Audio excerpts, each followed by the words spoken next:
समर्थ म्हणतात, उपासना म्हणजे स्वतःला घडवण्याचा मार्ग आहे. जशी उपासना तसं मन आणि जसं मन तसं जीवन. या वाक्यात समर्थांनी संपूर्ण मानव जीवनाचं तत्त्वज्ञान सांगितलं आहे.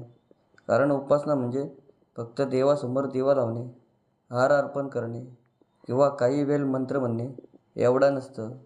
उपासना म्हणजे स्वतःच्या मनाला योग्य दिशेने घडवण्याची प्रतिक्रिया आहे.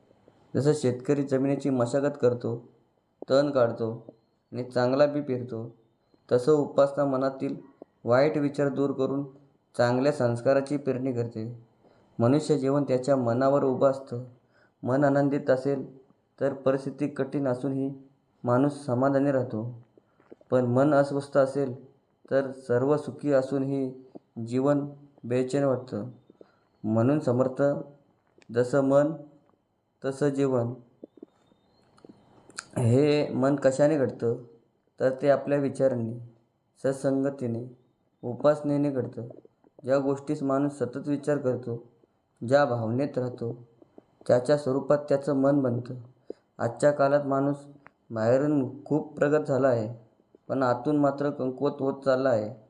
पैसा वाढला, साधनं वाढली, मोबाईल आणि तंत्रज्ञान आलं, पण मन शांती कमी झाली. प्रत्येकाच्या चेहऱ्यावर ताण, चिंता आणि अस्वस्थता दिसते. याचं कारण म्हणजे मनाला योग्य आधार मिळत नाही.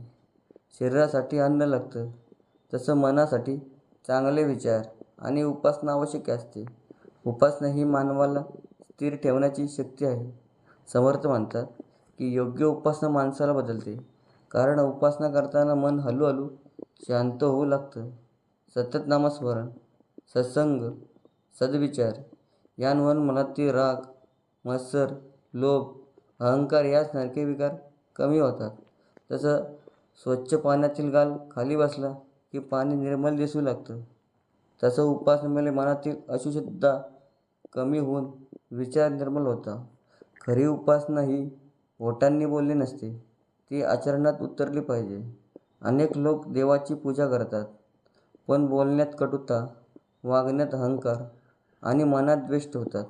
समर्थांना अशी उपासना अभिप्रेत नाही. या उपासनेमुळे माणसाच्या स्वभावात चांगुलपणा येतो, दुसऱ्याविषयी प्रेम निर्माण होतो, मनात नम्रता येते आणि वागण्यात संयम येतो. तीच खरी उपासना आहे. उपासना माणसाला संकटातही मजबूत बनवते. कारण ज्याचे मन स्थिर असते तो परिस्थितीसमोर लगेच खचत नाही. जीवनात दुःख, अपयश, अपमान किंवा अडचणी येतात, पण उपासना माणसाला